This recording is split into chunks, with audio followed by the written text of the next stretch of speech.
जिसे सुनने के बाद राजा विक्रम सिंह गहरी सोच में डूब गए। हे भगवान, यह सब क्या हो गया? कैसे वापस होगा अपना राज्य? क्या बाकेलाल के कब्जे में से वह शक्ति रूपी तलवार हासिल कर लेने भर से ही हम उन दैत्यों पर विजय प्राप्त कर सकते हैं? फिर एकाएक मन ही मन कुछ निर्णय कर बोले, बाकेलाल से उस तलवार को हासिल करने के लिए मैं आज रात को राजमहल में गुप्त मार्ग से दाखिल होऊंगा। मेरे साथ सेनापति भी होगा और मंत्री कर्म सिंह। तुम्हें और इन सारे सैनिकों को युद्ध के बिगुल की आवाज सुनते ही राजमहल में आक्रमण बोल देना है, और वो युद्ध का बिगुल मैं बाकेलाल से तलवार प्राप्त करने के बाद ही बजाऊंगा। और महाराज, हम सबको युद्ध के उस बिगुल का बेसब्री से इंतजार रहेगा। उधर उसी दिन राग रंग की महफिल में, वाह, और एक जाम बनाओ। वाह, क्या ठाठ है! काश मुझे भी ऐसे ठाठ हासिल होते। तभी एकाएक उसके मस्तिष्क में एक विचार कौंधा, हासिल हो सकती है तुझे भी यह सुख सुविधाएं। ठाठ बाट बाके, तेरे पास अभी भी माँ शक्ति की शक्ति रूपी तलवार है। बस तुझे इस दैत्यराज को मौत के घाट उतारना है, फिर इस सारी पृथ्वी पर तेरा राज होगा, तेरे ठाठ बाट होंगे। इस सोच में के दिमाग में आते ही उसकी आंखें चमकने लगी। हाँ, मैं ऐसा ही करूँगा। मैं आज ही रात दैत्यराज को मार डालूंगा, फिर चारों दिशाओं में मेरा राज होगा। हा हा हा हा, वाह वाह।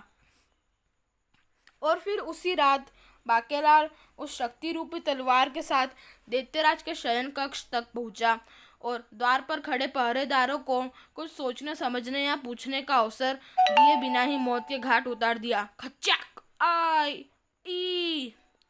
फिर वह दैत्यराज के शयन कक्ष में पहुंचा और, सो रहा है ना? अब हमेशा के लिए सो जा। दैत्यराज को मौत के घाट उतारने के बाद जैसे ही बाकेलाल उसके शयन कक्ष से बाहर निकला, ठक, उफ। लेकिन इससे पहले ही उसकी चेतना लुप्त हो, उसने सुना, महाराज, जल्दी से उस तलवार को अपने अधिकार में ले ले। मारे गए। फिर जाने कितनी देर की बेहोशी के बाद अब जब उसकी चेतना वापस लौटी और उसने अपनी आंखें खोलनी चाहिए कि तभी उसके कानों में महामंत्री धर्मसिंह की आवाज़ सुनाई पड़ी। महाराज, तो इसका मतलब बाकेलाल ने आपको अपनी तरफ से मारकर नदी में फेंक दिया था, और यहाँ आकर इसने हमसे झूठ बोला कि आप कुछ दिनों के लिए एकांत के लिए एक अज्ञात स्थल पर गए हैं, और इसने यह भी झूठ बोला कि आपने अपने राजकार्य संबंधी सारे अधिकार कुछ दिनों के लिए इसे सौंप दिए हैं। क्या तो इसका मतलब राजा विक्रम सिंह जीवित है? बेटा बाके, अब तेरी मौत निश्चित है।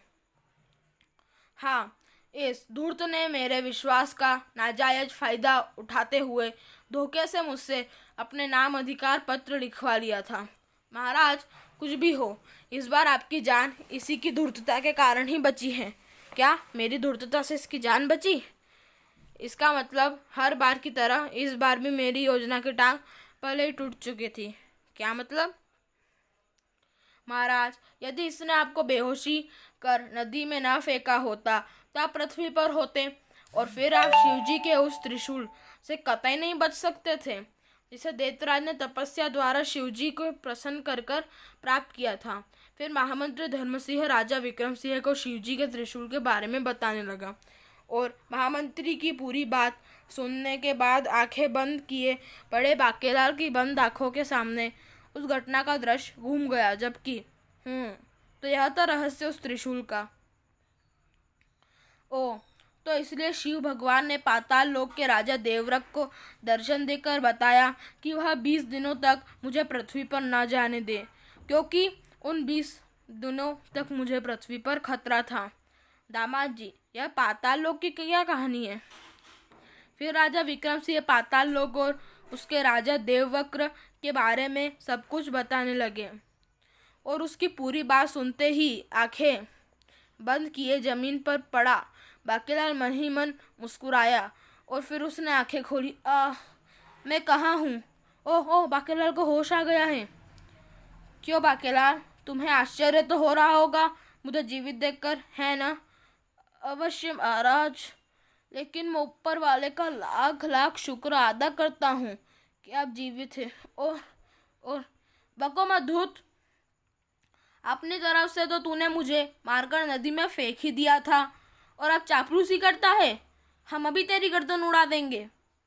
बेशक आप मेरी गर्दन उड़ा दे महाराज, लेकिन आपके हित के लिए उस समय मैंने जो उचित समझा किया, क्योंकि मैं उस दिन जंगल में शिकार के लिए गया था।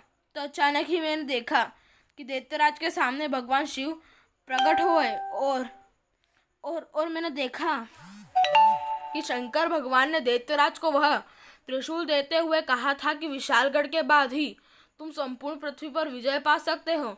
अतः महाराज, उस समय मैंने यह सोचा था कि पृथ्वी पर तो आपका जीवन कतई सुरक्षित नहीं है, क्योंकि त्रिशूल के हाथ में आते ही दैत्यराज का सबसे पहला लक्ष्य होगा आपकी मौत। बस इसलिए मैंने आपको बेहोश कर नदी में भगवान के भरोसे फेंक दिया था। जब आप उसी को उसकी जो भी सजा देना चाहे दे सकते हैं। ओह, तो यह बात थी। तभी मैं सोच रहा था कि आखिर तुमने रात दैत्यराज को मार क्यों दिया। वाकई बाकेलाल, तुमने आज तक जो भी किया हमारी भलाई के लिए किया, लेकिन कितने मूर्ख हैं हम जो तुम्हें गलत समझ बैठे।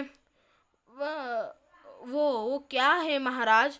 हालात ही कुछ ऐसे बन गए थे कि आपकी जगह कोई भी होता तो मुझे ही गलत समझता तभी। लेकिन बाकेलाल, तुमने हमारे साथ वह दुर्व्यवहार क्यों किया? तुमने हमें क्यों अपमानित किया? क्षमा करें महाराज, आप लोगों के साथ मैंने जो दुर्व्यवहार किया वो सिर्फ दैत्यराज को अपने विश्वास में लेने के लिए ही किया था। और फिर आप लोग यह भी ना भूले कि यदि उस समय मैंने वह सब न किया होता तो दैत्यराज ने आप सभी को उसी समय मौत के घाट उतार दिया होता। हाँ, तुम ठीक कह रहे हो बाकेलाल, हम शर्मिंदा हैं कि हमने तुम्हें गलत समझा।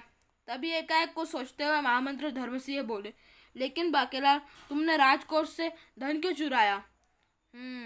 तो बूढ़े खुसट, तुझे उस धन के बारे में भी पता चल गया। खैर, उसका भी जवाब है मेरे पास। ओ महामंत्री जी, मैंने सोचा यदि दैत्यराज ने विशालगढ़ पर विजय पाली तो हो सकता है वो सबसे पहले विशालगढ़ का खजाना लूटकर दैत्य नगरी ना पहुंचा दे। वाकई बाकेलाल, तुम बहुत ही दूरदर्शी हो। हमें गर्व है कि तुम जैसा साथी हमें मिला। ही। बस महाराज, आप तो हर समय मुझे शर्मिंदा करते रहते हैं। राजा के बच्चे, जिस दिन मेरी योजना सफल होगी उस दिन तुझे आटे दाल का भाव मालूम होगा। और महाराज, अब आप बताएं कि क्या अब इस राजमहल में हमारा अधिकार है?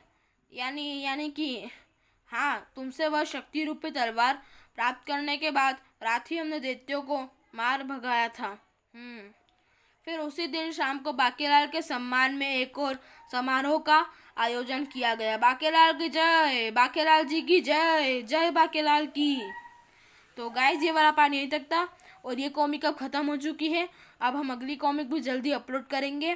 तो आप सभी प्लीज़ चैनल को सब्सक्राइब कीजिए। आप लोगों का सपोर्ट हम लोगों को नहीं मिल पा रहा है, क्योंकि आप लोग हमारे चैनल को सब्सक्राइब नहीं कर रहे हैं। तो प्लीज़ दोस्तों सब्सक्राइब कीजिए और प्लीज़ वीडियोस को लाइक कीजिए। दोस्तों मुझे बहुत बुरा लग रहा है कि मेरे सब्सक्राइबर अब बहुत ही धीरे धीरे बढ़ रहे हैं।